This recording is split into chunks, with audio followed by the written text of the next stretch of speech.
আর দুই আজান সম্পূর্ণ বিদাত, তাতে কোনো সন্দেহ নাই। কিভাবে বিদাত? রাসূল সাল্লাল্লাহু আলাইহি সাল্লাম যা করেছেন, যা বলেছেন, যা সমর্থন করেছেন সেটা ইসলাম। তিনি যা বলেননি, যা করেননি, যা সমর্থন করেন নাই তা ইসলাম নয়। মুহাম্মদ সাল্লাল্লাহু আলাইহি সাল্লাম যখন খুতবা দিতেন তখন একটি আজান হতো। সহিহ বুখারী অধ্যায় 10 কিতাবুল আজান।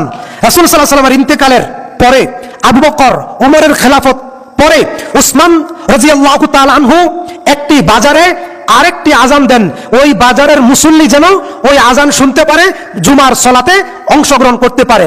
যেহেতু রাসূলের ইন্তেকালের পরে, তাহলে এটা ইসলাম হতে পারে না।